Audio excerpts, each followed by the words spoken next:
bem-vinda, bem-vindo ao BTC Journal, seu programa de notícias de negócios comentadas e analisadas pela equipe da BTC.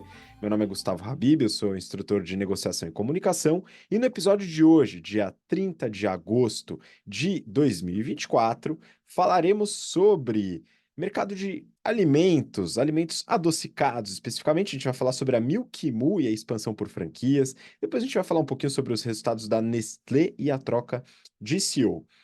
Vamos passar a falar sobre tendências de consumo. Comentaremos sobre a Ford, o mercado de veículos elétricos, um assunto já bastante comentado aqui no BTC Journal. E depois a gente vai falar sobre as bets contra as gigantes do varejo, especificamente a Magazine Luiza. Depois a gente vai fazer uma discussão do Journal, são duas notícias, uma bem curta aqui falando sobre Abel Ferreira e gestão de crise, e depois a gente vai falar sobre licença paternidade estendida nas empresas. E para me acompanhar nesses temas, eu estou aqui com o nosso instrutor de finanças e modelagem, Guilherme Guraeb. Gui, bem-vindo de volta. Olá, Habib. Olá, ouvintes, espectadores. É um prazer estar aqui com vocês, falando da gelada cidade de Florianópolis, nessa onda de frio tardio que veio aí. Vocês vão notar blusa, coberta e talvez um gato passando aqui procurando colo daqui a pouco. Mas é isso aí, bora lá. Pois é, essa massa de ar não veio, provavelmente, não é uma massa de ar polar como estão falando por aí, hein, pessoal? Essa daqui veio direto de Netuno, porque pelo amor de Deus, né, o negócio tá frio pra caramba. Aqui em São Paulo já amenizou um pouco e a gente tá não só na companhia do Guilherme Guraeb, mas também do nosso instrutor de estratégia e negociação, Yuri Salomone. Yuri, bem-vindo de volta. Olá, Habib, olá, ouvintes. Bom dia, boa tarde, boa noite, seja lá o momento que você está escutando ou nos assistindo nesse podcast. É um prazer estar aqui com vocês. Então, publicamente aqui, retribuir os abraços, os beijos e até os invites para eu participar aqui de novo, Habib e Guilherme. Não foi porque eu não quis, as agendas realmente não bateram, mas é sempre um prazer e um privilégio poder estar nessa bancada junto com vocês, compartilhando um pouco do que a gente estuda e vê no dia a dia, principalmente das empresas, e aplicação, né, técnica do que a gente ensina nas nossas aulas de maneira teórica. Então, super bacana estar aqui com vocês mais essa vez. Eu que agradeço, e esses convites que a gente fez reiteradamente ao Yuri para voltar também são vistos nas aulas de comunicação, quando a gente fala sobre persuasão e o gatilho da pressão social, né? Então, é isso aí, bem-vindo novamente. O Yuri, que tem trabalhado esse tema e vai começar a trabalhar de maneira muito assintosa com diversas turmas do General Business Program nesse semestre. Tanto o Yuri como eu, a gente trabalhou as aulas de negociação estratégica, o Gui fica com a parte de finanças, não sei se ele pegou alguma turma especificamente dessa primeira parte de matemática financeira, mas a gente finalizou essa primeira etapa do GBP com uma turma extremamente forte, quase 400 alunos e alunas que estão se desenvolvendo em várias áreas, desenvolvendo várias competências de business para fortalecer a sua carreira em consultorias estratégicas, mercado financeiro, grandes indústrias, empresas de tecnologia ou até nas suas próprias empresas. E o GBP tem essa capacidade e já realizou isso com mais de 10.500 alunos desse curso e de outros cursos, como o nosso curso de Excel e modelagem, de precificação e o Strategy and Finance. Mas falando especificamente do General Business Program, as inscrições estão abertas para as turmas do primeiro semestre de 2025. Então, para você que perdeu a inscrição para as turmas do segundo semestre de 24, você pode aproveitar e se inscrever. E para você que conheceu a gente agora, faça o convite para conhecer o curso, dá uma olhada na ementa, conheça os conteúdos da BTC que a gente oferece gratuitamente no YouTube, no Spotify, na Apple, em diversos outros canais, para saber se você quer se desenvolver junto com a gente, com muitos casos, muita análise de casos reais de empresas, simulações e situações para tomada de decisão. É muito conteúdo. A turma desse semestre está dando um gás enorme para poder aprender, se desenvolver e a gente conta com você no primeiro semestre de 2025. O link está aqui na descrição para você conhecer um pouco mais e realizar sua inscrição. Bom, vamos lá, pessoal. A gente tem bastante coisa aqui para comentar. E eu queria começar com uma notícia da Exame, aqui já no tema de negócios e alimentação. O título é Milk Moo como uma franquia aberta em Goiás virou um negócio de 26 milhões de reais só com milkshakes.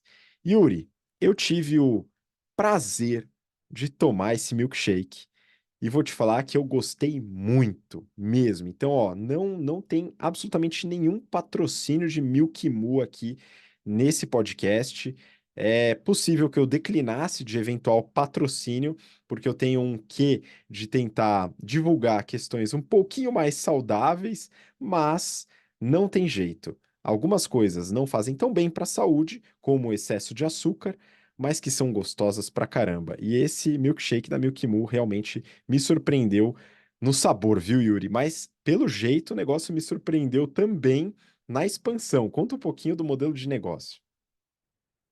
É isso, Habib. Bom, eu também já tive o privilégio de tomar isso, esse milkshake. De fato, é uma bomba de açúcar, mas que negócio bem gerido, que crescimento exponencial, incrível. Até ganhou o prêmio da Exame aí, que a notícia divide isso com a gente. Mas vamos lá. Menos de 4 anos de história, mais de 550 lojas vendidas, ou seja, franquias. 438 já estão em operação, ou seja, tem mais de 110 lojas para serem executadas, implantadas, inauguradas no decorrer aí dos próximos meses. De um ano para outro, a receita líquida subiu de 6,5 milhões para 26,3 milhões de reais. Gente, é mais de 300% de crescimento. Faz tempo que eu não dou uma notícia tão boa quanto essa. E, Habib, de acordo com o fundador, o Lohan Soares, crescendo de maneira estruturada, crescendo dando lucro, pagando aí o investimento dos seus franqueados. Bom, o Lohan Soares, desde muito novo, tem uma veia vendedora, uma veia empreendedora na sua raiz, nas suas atitudes. Para início dessa empreitada, ele se associou a uma outra pessoa que ofereceu sociedade ali, e eles investiram um total de 120 mil reais para começar a Milk Moo. Mas o Lohan já vendeu brigadeiro na escola, já vendeu sapatos, teve loja de sapato junto com a mãe, sozinho. Então, uma pessoa que luta para conquistar algo e parece que a hora dele chegou. Muito feliz estou com isso, de dar essa notícia.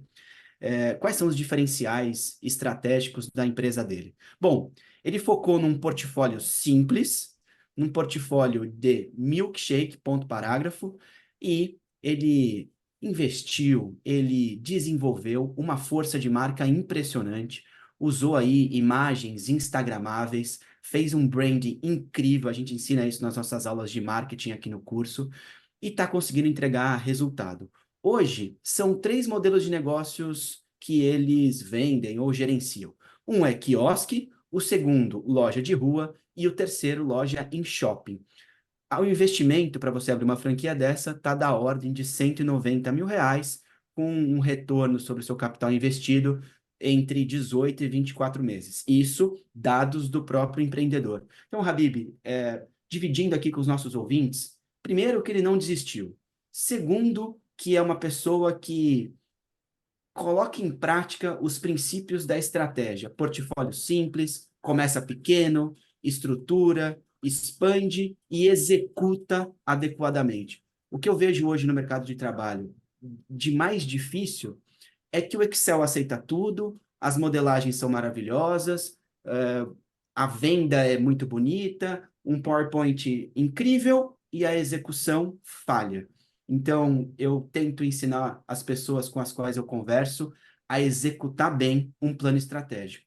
As ideias são ótimas, se elas não forem bem executadas, elas só viram um sonho ou, no limite, um pesadelo pós-executado, Habib.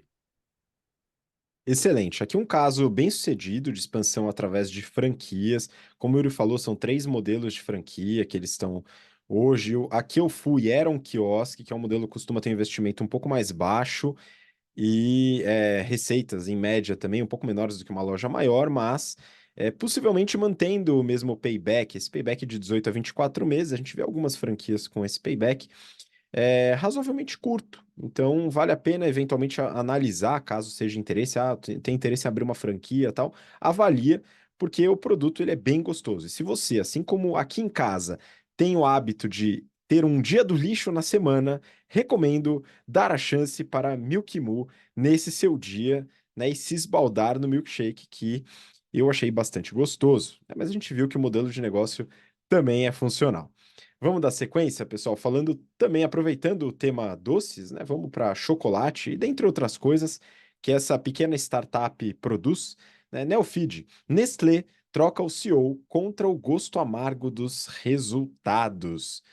Gui, queria que você comentasse um pouco sobre essa mudança relevante que a gigantesca Suíça Nestlé passa no momento. Eu que entendo de startup, né, Habib? Falar dessa pequena empresa aí de origem humilde, tem sua sede ali naquele país subdesenvolvido chamado de Suíça, né? Se pra você ter uma ideia, eles nem dólar não usam, né? Divulgam o resultado em franco suíço, um absurdo. Eles estão trocando de CEO, né? Saindo o alemão Mark Schneider, que havia vindo de mercado e ocupava a posição desde 2017, e entrando aí o prata da casa, né? O francês Laurent Freixe, que está na empresa desde 94, de acordo com seu LinkedIn, ou seja, 30 anos de empresa, começou a carreira no marketing e nos últimos 15 anos ocupou diversas vice-presidências de região, né, sendo responsável aí pela Europa, pela América do Norte e pela América Latina. Ou seja, o cara vem com muito conhecimento de empresa, né, muita bagagem, já rodou aí todos os cantos da empresa. Qual que vai ser a missão dele? Reverter os resultados que têm sido decepcionantes, em especial no último ano. Em julho, a Nestlé divulgou o resultado de 2023 e trouxe um recuo, né, uma diminuição da receita bruta de 1,5%, fechando o ano em 105 bilhões de dólares. Bilhões de dólares com B, isso mesmo. O Schneider havia focado em reformular a estratégia nas categorias de café e produtos de saúde nutricional. Segundo ele, as categorias de alimentos e bebidas sofreram muito com a inflação nos últimos 2 anos. Os analistas de mercado classificaram os resultados como decepcionantes e o desempenho das ações não tem sido diferente. A ação da Nestlé acumula uma queda de 14% nos últimos 12 meses, período no qual concorrentes como Unilever e Danone subiram 29% e 2,2%. Benchmark de ações suíços também está subindo mais de 10% nos últimos 12 meses, enquanto a Nestlé está caindo mais de 10%. Segundo a empresa, a estratégia agora passa por subir menos os preços, por entenderem que esse é um momento delicado onde os clientes estão mais sensíveis a essas oscilações. Isso me lembrou de alguns conceitos importantes que a gente vê no GBP, como elasticidade de demanda e também o conceito de excedente do consumidor, né? Além de ter as suas marcas mais tradicionais, marcas premiums, eu entendo que pode fazer sentido aqui para a Nestlé trazer marcas que são mais combativas para o portfólio, marcas que entram com uma precificação mais baixa para aí atender os clientes que estão com o orçamento apertado e que muitas vezes estão fazendo o trade down, né? Ou seja, estão trocando a sua marca de preferência por uma marca mais em conta. Para encerrar a notícia, eu queria trazer uma curiosidade, né? Eu fui olhar o resultado da Nestlé e vocês não têm noção do tamanho dessa pequena startup aqui, né? Na ONU, tem 193 Estados-membros. A Nestlé vende seus produtos em 188 países, ou seja, tem 5 países no mundo. Eu não entrei no mérito de quais são, assim, mas eu imagino que sejam minúsculos, né? Talvez tenha, assim, o Vaticano, né? Deve ter uma outra coisa onde você não encontra um produto da Nestlé. A empresa conta com 270 mil funcionários e ela está valendo 232 bilhões de francos suíços, né? Porque ela é negociada lá na Suíça. Mas isso aí dá 275 bilhões de dólares, o que é mais ou menos um décimo, né, do valor de mercado da empresa mais valiosa do mundo, a nossa Microsoft, e 3 vezes o tamanho da empresa mais valiosa aqui da América Latina, o Mercado Livre. Empresa pequena, né, Habib? Haja desafio aí para o nosso amigo francês, o Laurent. Pois é, mas um movimento interessante de trazer uma prata da casa para liderar a companhia como um todo. Achei que tem uma chance boa aí. A pessoa conhece operações em diversos locais do planeta, da própria Nestlé, e consegue talvez implementar esse tipo de estratégia que você comentou, Gui, sobre novos direcionamentos de portfólio baseado em elasticidade de demanda, excedente de cliente, tentar trazer uma estratégia de liderança por custo em alguns segmentos, caso seja o direcionamento que eles tenham agora. Vamos ver se isso funciona numa época em que a moda é apenas trazer uma diferenciação, é você tentar liderar um produto através de custo de servir, outro tema que a gente fala bastante, ou de tentar fazer um foco em programas de marca, de branding, para fazer com que o preço suba e a percepção de valor também suba. Nem sempre esse é o melhor caminho. Vamos ver se a Nestlé consegue ir por um outro lugar. Vamos dar sequência, pessoal. Aqui a gente finalizou então a parte sobre comida. Vamos falar um pouco sobre tendências de consumo. Eu peguei uma notícia aqui do Neofeed. Ford recalcula roteiro em carros elétricos e estima perdas de até 1,9 bilhão de dólares. A gente já falou bastante aqui, Yuri, sobre o mercado de veículos elétricos, mas sempre é tempo de voltar a falar sobre esse assunto porque esse mercado ele é muito dinâmico, ele está se alterando a cada semana, é impressionante. Mas eu queria que você comentasse um pouco do viés da Ford, também falando sobre o mercado de veículos elétricos, aproveitando a notícia. Beleza, vamos lá. Bom, a gente, de maneira bastante ampla, já comentou bastante sobre os movimentos e as tendências dos carros elétricos aqui. Falamos desde GWM, BYD, dentre outras marcas, principalmente as chinesas entrando no mercado brasileiro e mundial. A gente fala bastante de competição e afins. Essa notícia, ela elenca três principais pontos. E, primeiro, a alta competitividade no setor. Segundo, custos para pesquisa e desenvolvimento, o famoso P&D, elevadíssimos. E terceiro, incertezas do mercado com a falta de confiança por parte dos potenciais consumidores, cliente, os identifique como você preferir.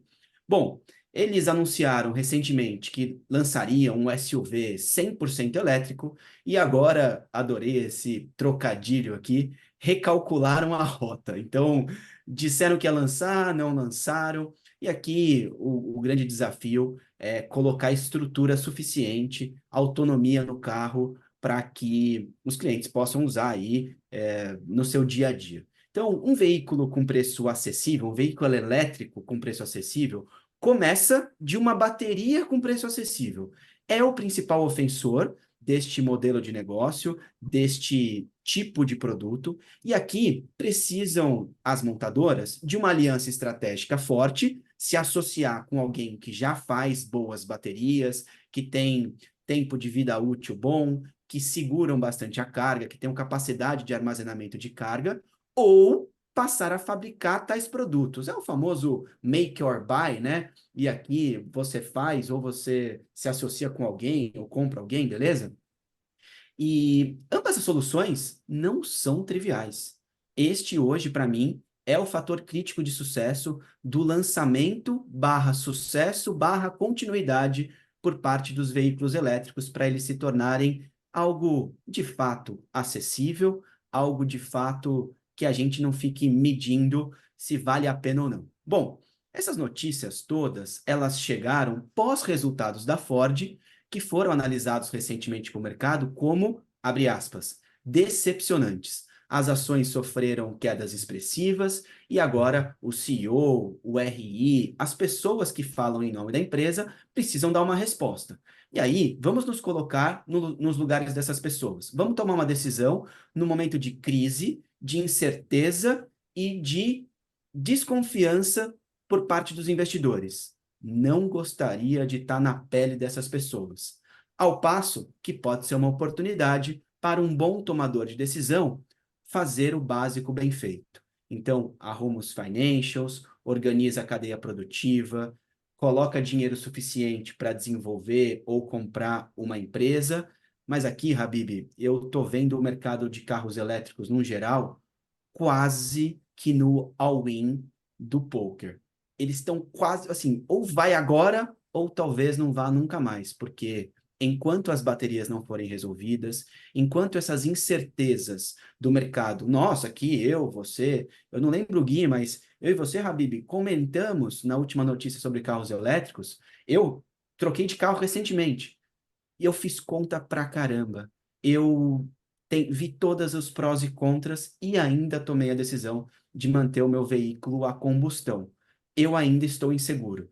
Então, se isso tá para gente que, no limite, busca informação, imagine para o público em geral, o público de massa, o público de volume, o qual estas empresas querem entrar, querem atender. BYD, por exemplo, lançando um carro a cento e poucos mil reais, mais ou menos, quer entrar no mercado mais de massa. Eu sei que é um valor expressivo para um veículo, para um consumo, mas já é entendido como carro de entrada, né? Então, aqui a minha opinião é que vai ser difícil os carros elétricos emplacarem agora, mas se alguma decisão, se alguma inovação surgir, quem sair na frente vai vencer a corrida da competitividade. Então a gente fala que a guerra de preço, ela dura enquanto as empresas têm caixa ou têm perspectiva de geração de caixa. Por enquanto, tá todo mundo com perspectiva de geração de caixa, porque não tem uma montadora aí que eu falo, nossa, tá bem pra caramba de grana,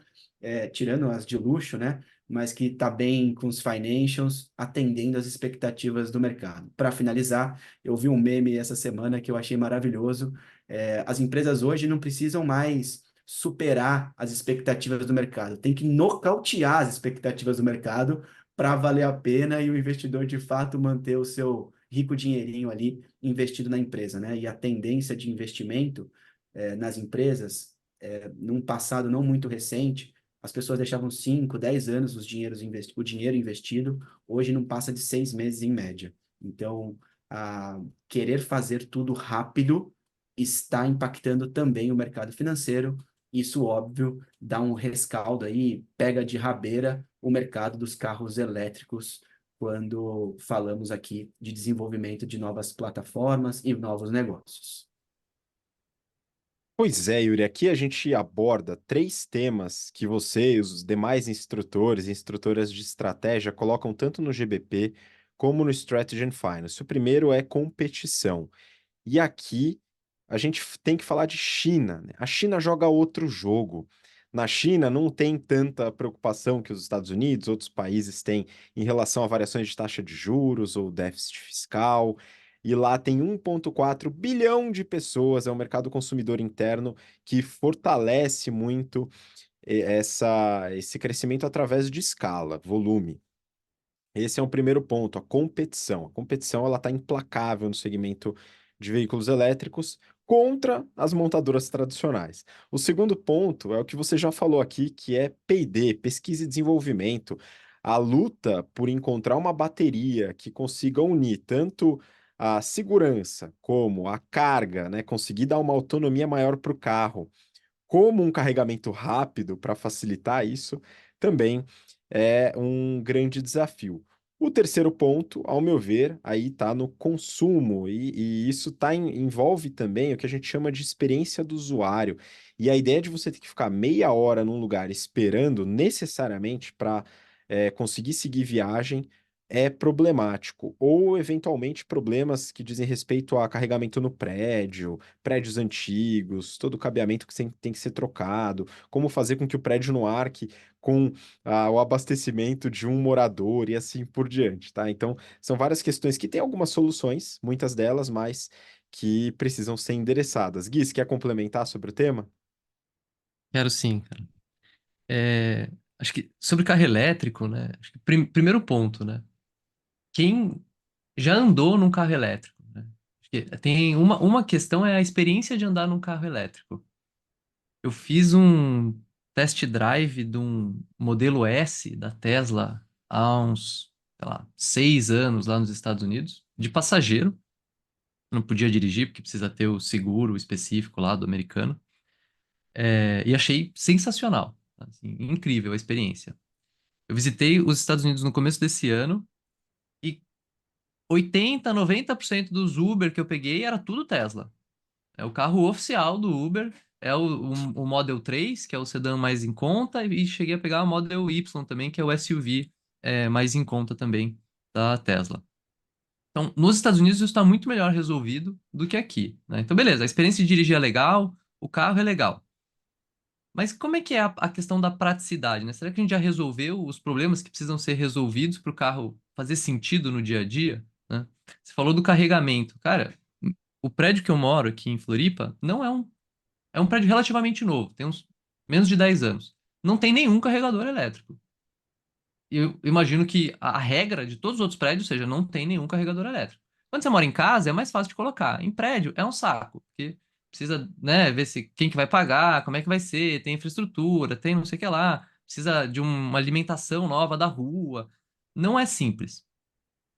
Eu moro muito próximo da Companhia de Energia Elétrica aqui de Santa Catarina, da Celesc. E eu tava caminhando ontem de manhã aqui no bairro e a Celesc tem um carregador elétrico do lado de fora ali para quem quiser usar. Eu imagino que seja pago, tá? Mas ela tem um carregador. Tinha 4 carros parados ali em um carregador, isso 8 e pouco da manhã. Você imagina você sair de casa, perceber que teu carro tá sem bateria, ir pro carregador e vai esperar o quê? 1 hora e meia para depois poder esperar a sua meia hora para o carro carregar, assumindo que é meia hora uma carga rápida, né? Porque se não for carga rápida, o negócio. Então, assim, quanto que você economizou de gasolina versus o valor das suas 2 horas parado para esperar o carro carregar? Para mim, essa conta ainda não fecha. Sabe? Não tá fazendo sentido. Por melhor que seja a experiência, não tá fazendo sentido ainda. Pois é, essa discussão, eu lembro da discussão das ciclovias e ciclofaixas em São Paulo, e foi comparado muito com o movimento de fomento das bicicletas em Amsterdã, há muito, muito tempo atrás. Primeiro você constrói a ciclovia, depois entram os ciclistas, né? Então é mais ou menos esse o caminho. Primeiro a gente tem que construir a infra e depois os carros elétricos passam a circular em geral, tá? Então vamos aguardar, vamos ver se aqui no Brasil a gente está dependendo muito das próprias empresas. A Volvo, por exemplo, ela teve uma série de ações para fomentar carregadores públicos, carregadores elétricos. E agora, por exemplo, passou a cobrar de usuários de veículos de outras marcas que queiram abastecer o seu veículo numa concessionária da Volvo. Não vou julgar sobre essa ação, acho que tá, enfim, faz parte, né, do crescimento do negócio, mas antes o pessoal conseguia, né, considerar a loja da Volvo, mesmo se o carro não fosse um Volvo, né? Hoje ela tem que pagar, mas pelo menos ali tem um espaço. Só que tem a questão da fila, eventualmente, porque quanto mais carro tiver, se tiver a mesma oferta de carregadores, vai gerar esse problema que você, Gui, acabou de comentar. E isso, se não, já está gerando em vários lugares, né? Acho que esse é um ponto a se considerar. Legal, vamos dar sequência. A gente tem mais uma tendência de consumo, se a gente puder falar assim. Eu peguei uma notícia do Valor Econômico. Bets são um problema de saúde pública e podem afetar o varejo, diz o CEO da Magalu. Eu acredito que a gente nunca falou sobre bets aqui no BTC Journal e para tudo há uma primeira vez. As bets, elas estão em alta por dois motivos. O primeiro é pela popularidade. Somos o país do planeta com mais acessos a sites de apostas.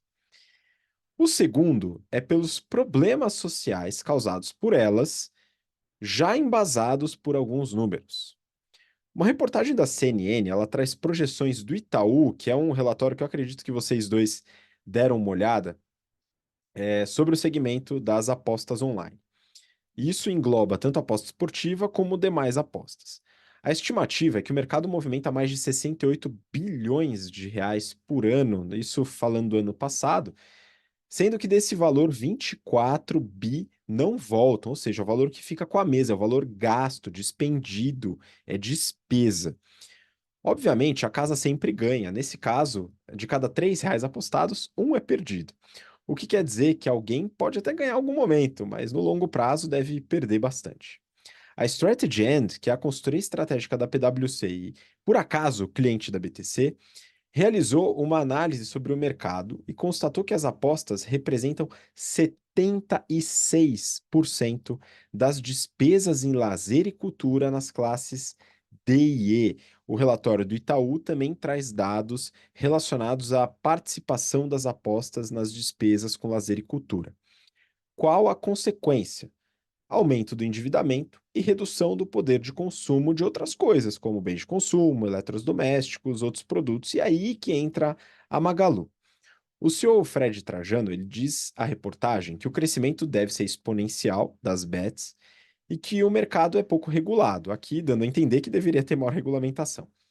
Também fala que bet é problema de saúde pública, que está lotando o hospital das clínicas, por exemplo, e que agora ainda não é um problema para o varejo, mas deve se transformar em um, porque pode fazer efeito no cartão de crédito além da renda. E aí o Gui me lembrou, Gui, me lembra aí, você tinha comentado sobre um episódio que a gente falou há um tempo atrás, ou uma empresa que colocou essa preocupação, se eu não me engano, no ano passado, né? Cara, exatamente. Tem uma notícia do ano passado, eu lembro de comentar isso no LinkedIn, não sei se veio para o Journal, do presidente do Açaí, falando que ele já percebia um impacto dos bets no poder de compra, né? Reduzindo o poder de compra dos seus clientes, né? Então, açaí, atacarejo, foco ali, classe C e D. E, cara, é assustador, né? Você pensar que o pessoal.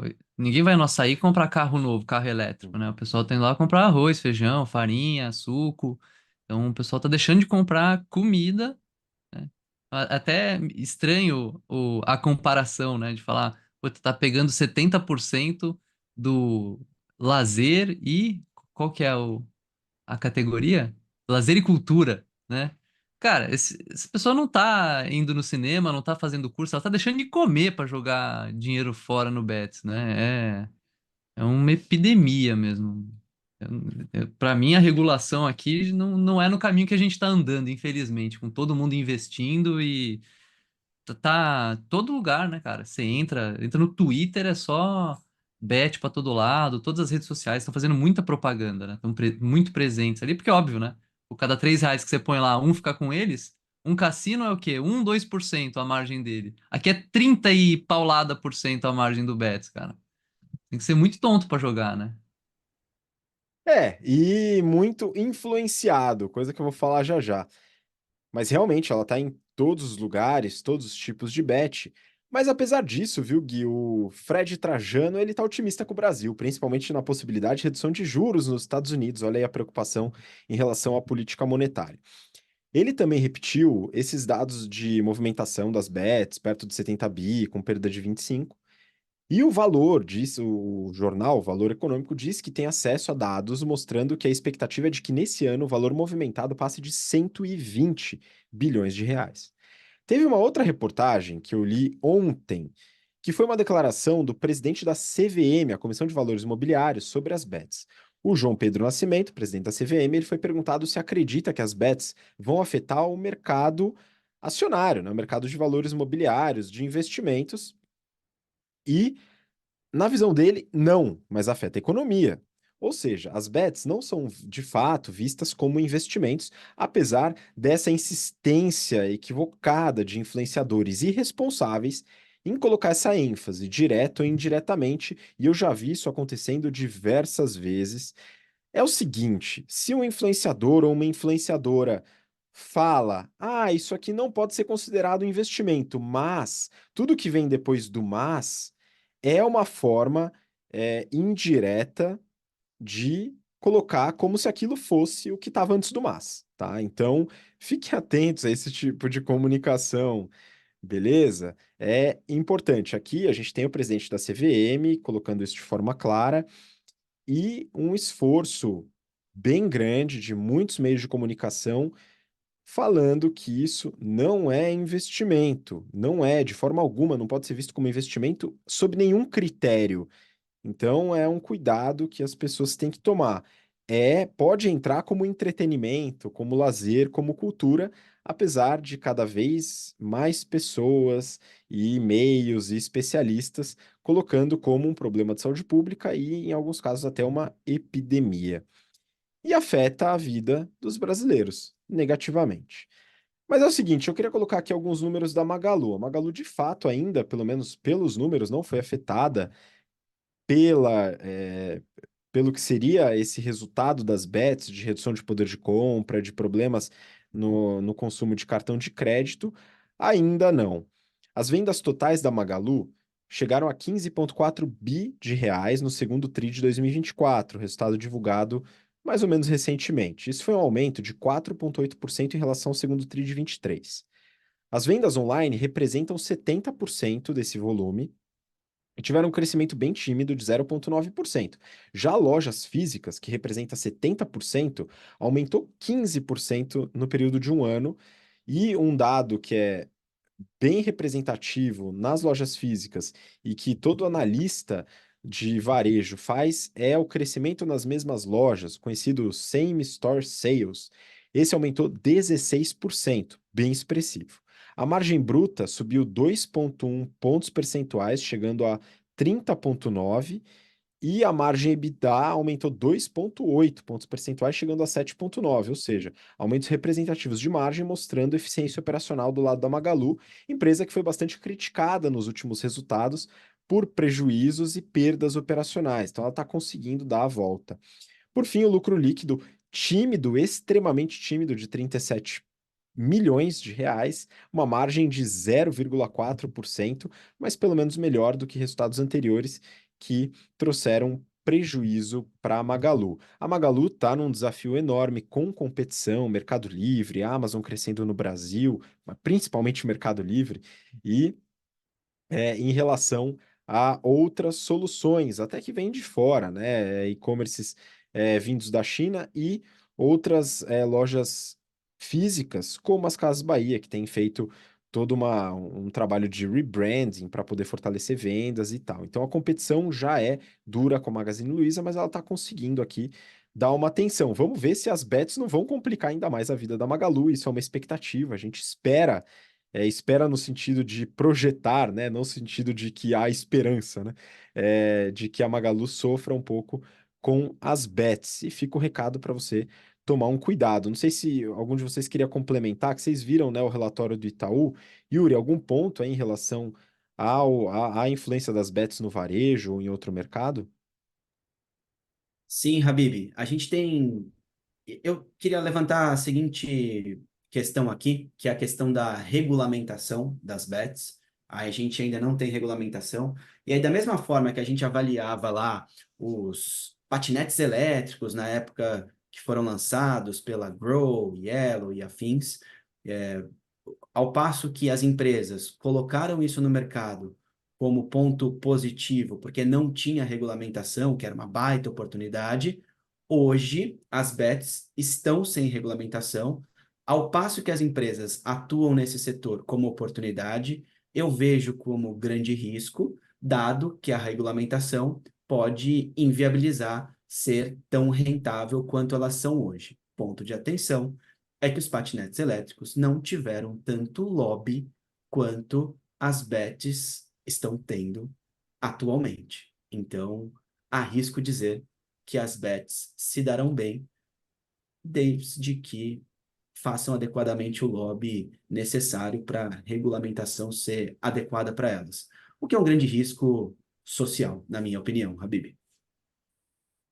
Concordo plenamente, né? O desejo pelo insucesso das bets, que não patrocinarão esse canal, mas a gente tem que acompanhar a realidade como ela é. Então, hoje existe um processo de regulamentação em curso, empresas no Brasil buscam essa regulamentação para se tornarem bets, apostas online, e a gente vai continuar acompanhando o mercado e como isso afeta os demais mercados. Bom, vamos dar sequência, né? Esse tema já tem o seu quê de polêmica, então a gente já vai aproveitar para entrar em uma outra notícia, já abordando aqui as discussões do BTC Journal. Eu peguei aqui para a gente abordar de forma bem curta o Yuri, aproveitar a presença do Yuri aqui, que gosta bastante do tema de gestão de crise. Então eu peguei aqui da CNN. Eu peguei essa notícia mais como pano de fundo, tá, pessoal, para discutir a situação em si e uma abordagem diferente que a gente vai buscar aqui. O jornal espanhol diz que fala de Abel Ferreira foi, entre aspas, a mais machista de um treinador, fecha aspas. Aqui eu queria colocar como centro a gestão de crise de uma comunicação equivocada, mal vista, enfim, aí são vários adjetivos que podem ser colocados, né? Mas o ponto, o cerne que a gente quer colocar é a gestão de crise, e eu queria que o Yuri comentasse sobre esse ponto aqui. Vamos lá. Bom, essa notícia aqui a gente pegou de última hora, né? Bem recente. E aqui eu quero trazer o tema que está em discussão desde o último sábado, quando o treinador do Palmeiras, o Abel Ferreira, disse a seguinte frase pós-goleada do Palmeiras sobre o time do Cuiabá. Abre aspas.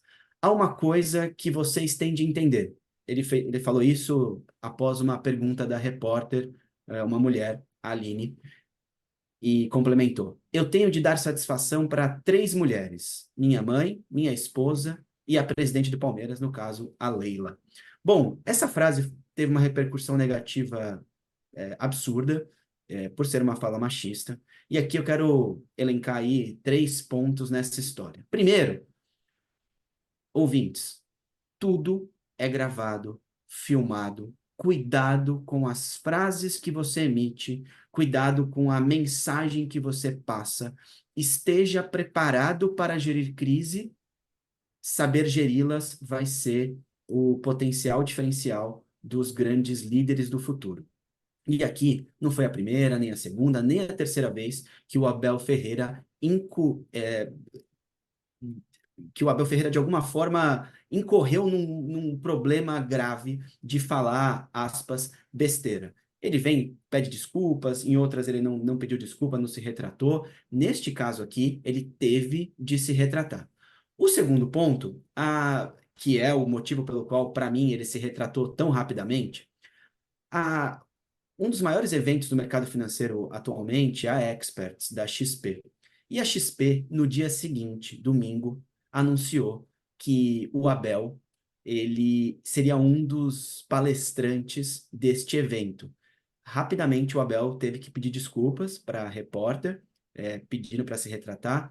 Mas o ponto de atenção aqui é, dado que você é filmado, dado que você é gravado, cuidado com o que você fala, meça suas palavras, corrija a interlocução.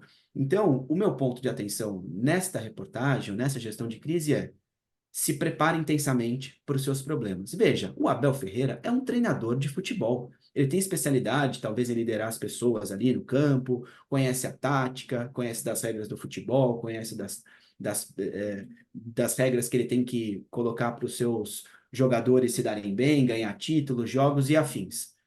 O ponto é, ele dá entrevista. E dado que ele fala em nome de um time, dado que ele fala em nome de uma instituição, ele tem de zelar por essa instituição. Vamos trazer para o nosso mundo de business aqui. Você é de uma empresa, você faz ali o seu trabalho, você é incumbido de uma função. No limite, quando você começa a falar em nome da empresa, você não pode errar tanto quanto o Abel tem errado. Será que ele está com um treinamento de oratória, um treinamento de boas respostas, segurar a crise, ter uma audição ativa? Será que ele pensa para falar? Estava ali sob pressão, claro, dos repórteres, mas a vida corporativa é assim. E a gente tem que aprender a lidar com estes problemas. O meu ponto aqui, a XP, para mim, geriu bem a crise. Esse assunto caiu por terra, né, no sentido de não seguir, ele pediu desculpas e beleza. E também a gente teve a infelicidade do jogador uruguaio que faleceu e deu uma abafada nesse caso também. Então, aqui é para a gente trazer que não necessariamente o que você comunica é o que você quis comunicar, mas já foi, não existe pretérito imperfeito do subjuntivo na vida. Você disse, tá dito, o que você vai fazer é lidar com a consequência do seu ato, Rabi.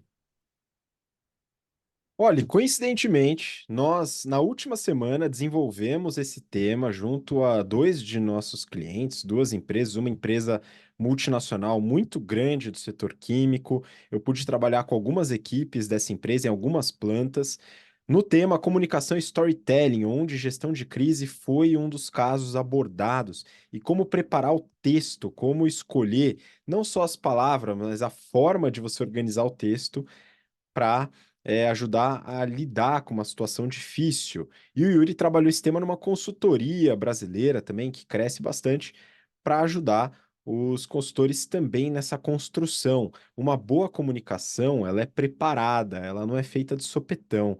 E isso serve para gestão de crise, tem várias boas práticas. A gente comenta aqui algumas coisas. No GBP, a gente fala de forma bem superficial sobre isso, bem rápida, porque o tempo não é suficiente para a gente se aprofundar, mas nos treinamentos corporativos, em company, a gente consegue trabalhar muito bem. Então, se você quer trazer esse tipo de prática, esse tipo de treinamento para a empresa, como gerir crise, através de casos práticos, né, do pessoal realmente sentar, escrever o texto, montar a estrutura de uma história e contar ela para a gente poder avaliar, dar feedback na hora, etc., entre em contato com a gente que a gente faz esse trabalho junto com vocês.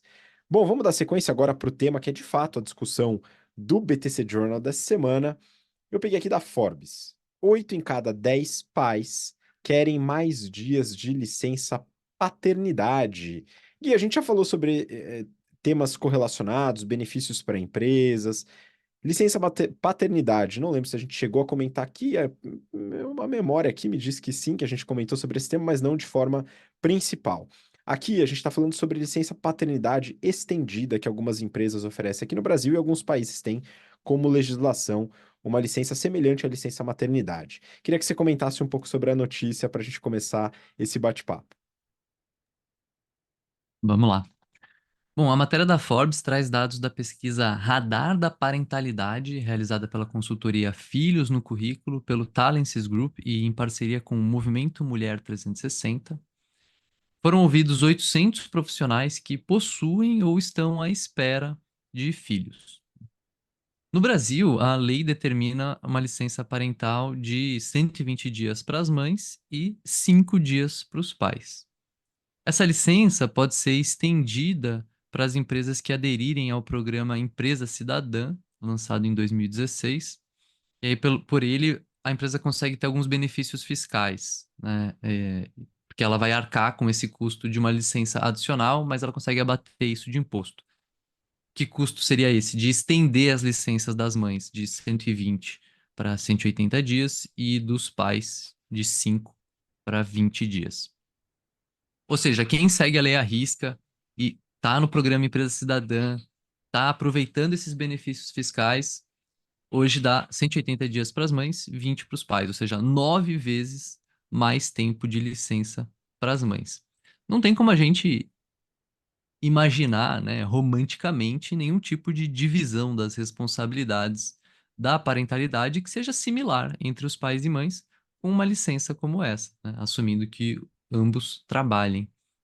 Hoje, 80% dos pais gostaria de ter a licença paternidade estendida, sendo que 34% gostaria de mais de 21 dias, 26% de 120 dias ou mais, igualando a licença maternidade, e 22% gostaria de 6 a 21 dias. 11% dos homens concorda com a licença de 5 dias. Já entre as mulheres, esse número é de 1%. De acordo com o Vinícius Bretz, que é especialista em parentalidade da Filhos no Currículo, a organização, as organizações que estão na vanguarda da maturidade parental têm maior engajamento, atração e retenção de talentos e representatividade feminina, especialmente na liderança. Hoje existe um projeto de lei que está sendo debatido no Congresso para regular a ampliação dos atuais 5 dias da licença dos pais. De acordo com especialistas, os benefícios de oferecer períodos iguais de licença para homens e mulheres incluem a fomentação da coparentalidade, ou seja, uma participação maior e mais igual dos pais, além de ajudar a eliminar os vieses de gênero. Em uma pesquisa da McKinsey, 100% dos entrevistados consideraram a experiência de tirar a licença parental positiva e dizem que fariam novamente, com 90% dizendo que melhorou o relacionamento em casa, né, com a sua parceira. Os pais relataram que voltaram da licença mais motivados e propensos a permanecer mais tempo na empresa atual. Ainda segundo Vinícius Bretz, a licença parental está entre os 5 benefícios mais relevantes, e 70% dos homens coloca a licença parental estendida como um fator decisivo na permanência em um emprego.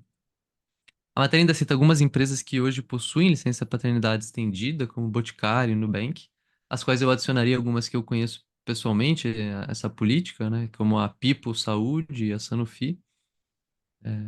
E antes de eu falar mais aqui, eu queria ouvir vocês, né? Que são pais de crianças pequenas, queria entender a percepção, né? Como que vocês enxergam a licença parental? É algo que vocês tiveram acesso ou não? É algo que vocês valorizam? É o que vocês gostariam de ter tido caso não tiveram?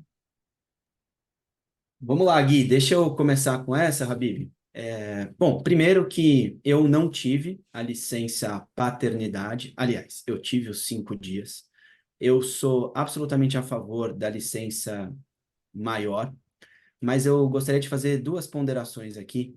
A primeira é que tem cargos e responsabilidades que acho difícil de poder se ausentar tanto tempo, tanto homem quanto as mulheres, tá? Eu cito aqui a Cristina, a Cris Junqueira, do Nubank, que na iminência de ter o filho, né? Salvo engano, o primeiro filho, estava no Shark Tank, vendendo a empresa e angariando investidores, e na licença maternidade trabalhou ali o tempo todo, enfim, conseguiu dividir as responsabilidades. Então, independente do sexo, eu, enfim, apoio a licença, mas tem cargos e situações difíceis. Tão bom quanto a licença, para mim, foi a flexibilidade. Então, eu podia sair mais cedo, entrar mais tarde, no dia que tinha uma consulta com a pediatra, eu podia levar minha filha, e me ausentar do trabalho por um período. Isso me ajudou demais. Então, supri um pouco da necessidade que eu entendo de me ausentar totalmente, ter a licença de 1, 2, 3, 4 meses. O puerpério é um período delicado para as mulheres, logo depois que ela tem filho. Então, ter alguém para ajudar, ter uma rede de apoio, no limite, o cônjuge, ajudaria demais neste período. Então, essa é a minha opinião, mas, de novo, eu, como empresário, como empreendedor, uns horários diferentes, não conseguia me ausentar de todas as minhas responsabilidades. As minhas escolhas geraram essa consequência e eu tive de lidar com elas da melhor maneira possível. Outro, sim, é a questão do tamanho da empresa. Quanto menor a empresa, na minha opinião, mais difícil disso acontecer, porque uma pessoa acaba tendo mais responsabilidades e menos oportunidades de dividir a sua tarefa, responsabilidade, ação com algum par, algum superior, eventualmente algum liderado. Eu acho que o Yuri foi na veia aqui. Eu queria ressaltar e complementar algumas coisas. Eu também não tive licença paternidade estendida. Eu tive alguns dias em que eu pude ficar um pouco mais tranquilo, mas não muitos, porque já estava encaminhando um treinamento que já estava negociado, definido há um bom tempo e que não convinha cancelar e era muito difícil de ser substituído. O material eu que tinha desenvolvido, os casos, as conversas, tudo isso, então não convinha, né? Isso são consequências de uma empresa de pequeno porte, como a BTC, onde a dependência de cada pessoa, seja funcionário, seja sócio, é maior em relação ao time, e isso inviabiliza um pouco. Agora, quando a gente fala de empresas grandes, onde cada funcionário, né, é 1.000 ou 10.000 avos, né, de todos os funcionários ali presentes, ali a coisa já muda bastante. E com certeza é possível. O que faz com que, para essas empresas de grande porte, aquela desculpinha esfarrapada de essa ação ela é inviável, financeiramente inviável para a empresa, não tem como, vai prejudicar o resultado. A gente já sabe que isso não acontece. Tanto que tem empresas no Brasil, como o Gui muito bem salientou, de Nubank, Boticário, Sanofi, que implementam, mesmo que a legislação não exija. E a gente já tem experiências diversas em vários países onde a legislação exige uma licença paternidade de mesmo prazo da licença maternidade, 4 ou mais meses, às vezes 6 meses, até mais, e que isso não inviabiliza a operação da empresa. Então, empresas de grande porte têm possibilidade tranquila de poder lidar com esse tipo de benefício. Acho que então essa desculpa ela não acontece. Agora, o Yuri colocou um ponto que é bastante relevante, que é o ponto da flexibilidade. Então, por um lado, eu não tive a licença paternidade estendida, por outro lado, sempre com bastante flexibilidade, podendo me ausentar para levar o meu filho na escola, buscar na escola, para levar ele, isso alguns dias na semana, para buscar e levar eventualmente numa consulta médica, com pediatra ou com algum outro especialista. Ou para às vezes fazer alguma coisa diferente, né? Conseguir sair da rotina e cuidar daquilo que é mais importante para mim hoje, que é a minha família. Então, a flexibilidade ela acaba tendo um papel representativo aqui. Eu coloco até como uma questão de discussão, né? Pensando na licença maternidade, fazendo um breve paralelo de 6 meses. Poxa, legal, uma licença longa que ajuda bastante a trazer essa conexão mãe-filho e tal. Mas tem muitas mães que têm interesse em seguir amamentando, por exemplo, após os 6 meses, e que veem muita dificuldade por falta de flexibilidade na empresa. E isso pode ser um problema, né? Afinal, a recomendação médica, né, da Associação Pediátrica aqui no Brasil, enfim, de boa parte dos especialistas, é que, caso possível, a amamentação chegue até os 2 anos de idade.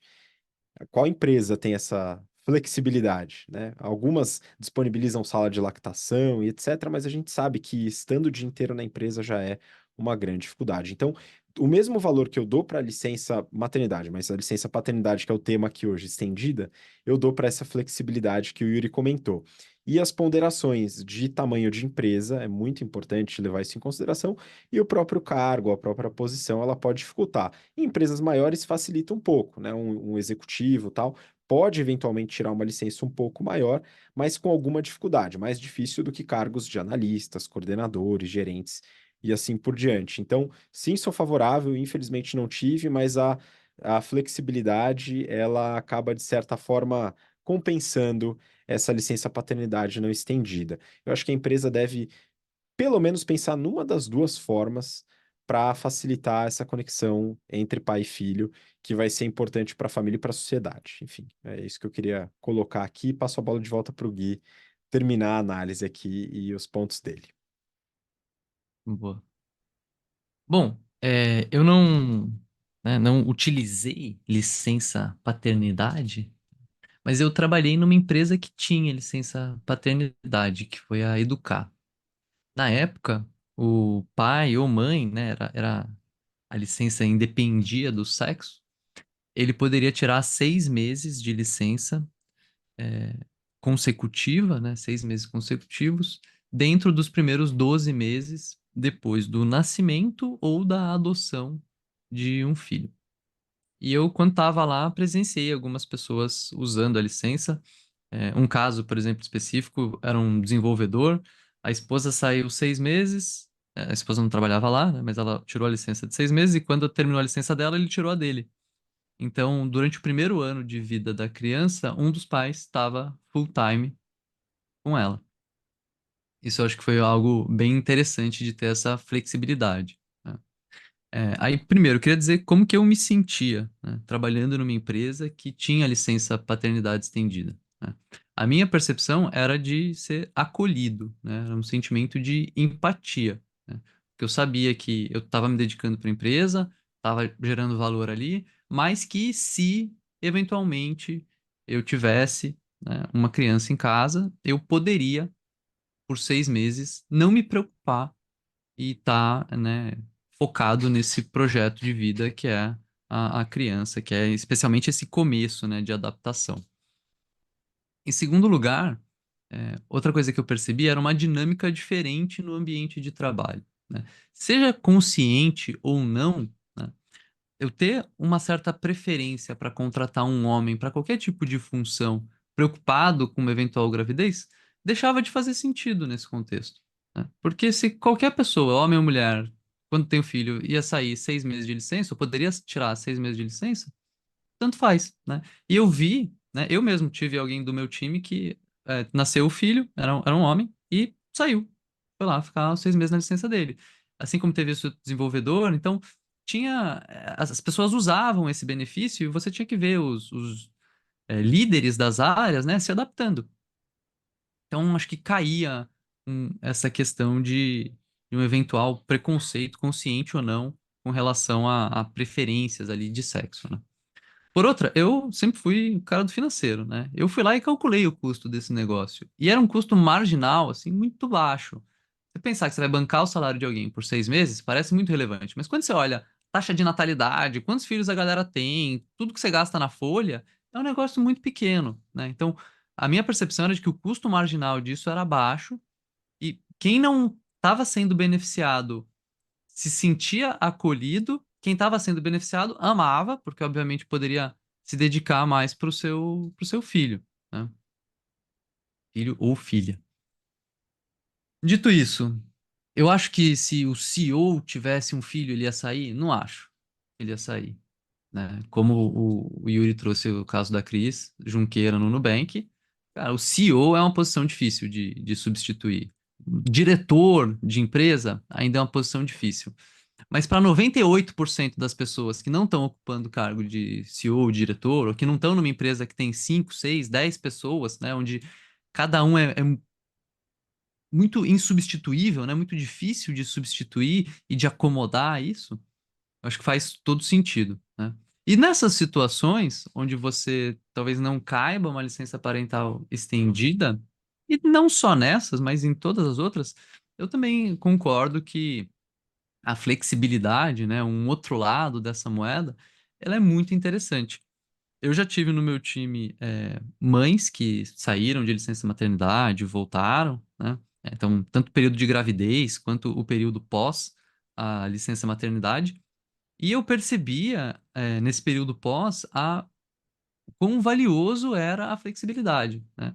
Porque a pessoa poderia estar com o filho em casa e, em algum momento, né, nos vários momentos do dia, fazer uma pausa do trabalho e amamentar o filho, e alimentar, e trocar, e acudir, e atender alguma emergência doméstica, e depois volta e continua o trabalho, né? E não só quando a gente tem um filho muito pequeno, né? Não só com um neném, um recém-nascido, né? Porque depois tinha lá o dia da família, tem apresentação na escola na quarta-feira, 2 da tarde. Você pode sair do escritório? Geralmente não. Mas se você tem flexibilidade, qual que é a diferença de eu estar na apresentação das 2 às 3 e trabalhar até às 8 da noite ou de eu trabalhar até às 6 da noite? Tanto faz, né? Se o trabalho está sendo feito e a pessoa indo, né, tendo a flexibilidade para ir nisso, acho que ela acaba ficando muito mais satisfeita, né, com a vida dela, com o trabalho ali que ela está realizando. Então, acho muito importante, muito valioso, valiosa a licença igual, né, a licença parental estendida, mas a flexibilidade, né, que conversa muito com o trabalho remoto, mas que não depende dele, ela também acho muito valiosa para as pessoas conseguirem acomodar melhor a sua vida, né, junto ao trabalho, para os lugares que entendem que isso é algo relevante, né? Porque eu sei que tá cheio de chefe por aí que entende que era melhor você não ser humano, era melhor você ser uma máquina e trabalhar sem sentimentos, né? Sem outras prioridades. Exatamente. E a gente quer saber a sua opinião, você, Homo sapiens sapiens, que nos ouve ou nos assiste aqui, coloca nos comentários no Spotify ou no YouTube o que que você acha sobre a licença paternidade estendida, enfim, experiências, etc., que a gente quer ouvir você, além, claro, de sugestões de discussões para os próximos episódios.